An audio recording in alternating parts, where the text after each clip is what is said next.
You know, Canadian farmers create billions of dollars for our country's economy. But here at Cisco Farms, situated in the heart of Stardew Valley, we don't know what the we've been doing in our first season.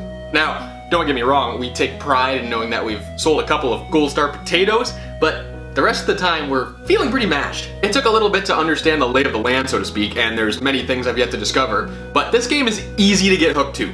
And this is my experience with addiction so far. I also kind of realized that Stardew Valley is the love child between Harvest Moon and Animal Crossing. You do all types of farming along with other tasks similar to its adoptive parent titles to be the best farmer you can be, but only after your grandparent dies.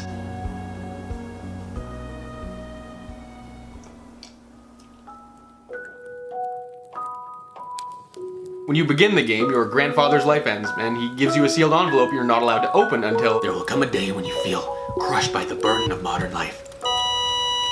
20 years later, you work at Joja, a sea of cubicles set deep in the Amazon. You decide to open your grandpa's letter because it's 2019 and your company's making you work on 90s computer tech. Look at this mouse! Modern life wouldn't be such a burden if your company cared to give its employees Windows 10. So inside the letter is the deed to your grandpa's old farm. I named my farm after my cat. Fur is family. The reason I named him Cisco was because I was in the 6th grade at the time and I thought the thong song was hilarious. So I gave him the legal spelling, same name as the rapper. Do we call Cisco an artist? So that's why my cat's name is Cisco the Second here at Cisco Farm. Once you've seen the setup, customized your character, and met a few important townsfolk, like the mayor and the girl who can build you things like house expansions and chicken coops, chickens and supplies sold separately, you'll be set to explore the valley for yourself. And don't worry, I can assure you all poultry at Cisco Farms is pixelated, not genetically modified in any way. The first thing I did was try to figure out all the tools so I could create and grow things better than I can in real life. I would not cut it as a real farmer. I got a basil plant from my girlfriend's mom once. We got a few good toppings out of him, but unfortunately he's passed away. My girlfriend's afraid of having kids with me because of my parenting skills with baby basil. But here in Stardew Valley, I'm trusted with responsibilities. To grow my delicious product, I prep the land for seeds with my useful hoe. If I have any fertilizer, I put that down first so my crops can grow faster. And then I plant any seeds I have in my inventory. So this next step, and this is important, I water them. I've got this pond right next to my farmhouse where I fill my watering can once the water meter runs out. I've also got a Roger meter. Every time I perform an action, like hoeing my land, my meter gets a little lower. Sometimes not to get overtired and become as slow as molasses. Can I make molasses in this game? Look, I eat a little bit from my crop. It's a tax write-off.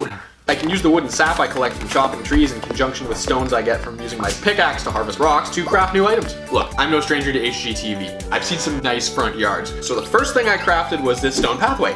It paves the way to my soon-to-be Cisco Farm headquarters. I gotta upgrade the rest of my tools first though, at the local blacksmiths. Look at how those sexy arms swing, burst those geodes. Now I can donate whatever I find from them to the museum, or I can sell them along with my crops I grow or fish I catch. And I can get more money by selling items with a star next to them. People want goods that look good, not goods that look like their head caved in from too much caffeine. Reminds me of my time in Animal Crossing, but instead of selling them to a greedy raccoon or here in the valley, I just put them in my magic money crate.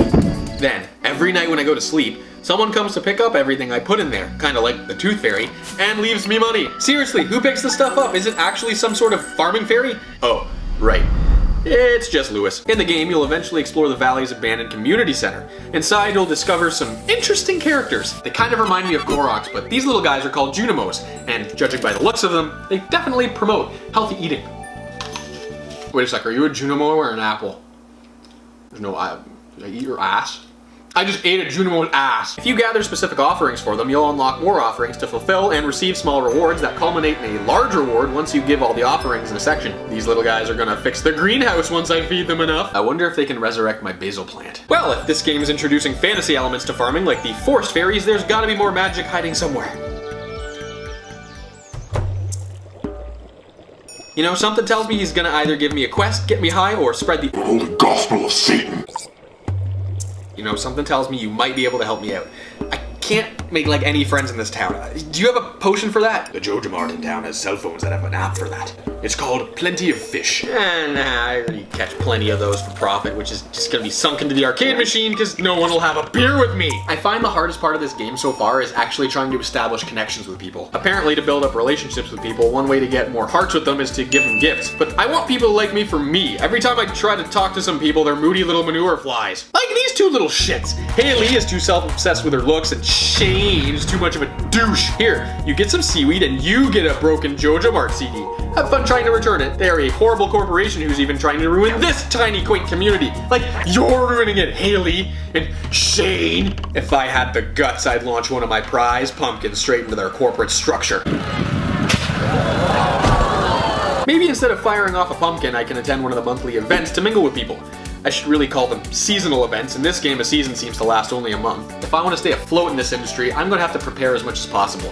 I've only experienced spring and summer so far, but something tells me when winter plops a bunch of snow, my crops are going to take a toll. I'll just start making maple syrup. Canada actually makes 3/4 of the Earth's supply of it. So I could probably become a successful stereotype, but man, whenever I play this game, I get really obsessed with it. It's really addicting. I try to do as much as I can in a day, but there's never enough time, and there's still this stupid meter. I really need to prep more Nature Valley bars for that. I've had those bars before. They're not as good as Stardew Valley's. I haven't delved deep into the game yet. I think I'm still getting my feet wet, but much respect to real farmers. They do this for real, and I can only imagine how tough that is every day. I just sit here on my ass and answer the tough questions like, will these Nature Valley bars be better if I dunk them in Canada's natural resource?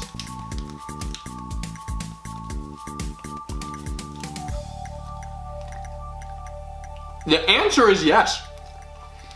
That was a great dipping sauce. How do you guys like this game? I think it'll get a little bit easier now that there's a multiplayer mode. Thank the Lord, I can actually get some friends in this town. Fuck you, Shane. Like, subscribe. I have an Instagram garden where I harvest dopamine. Follow me to check it out.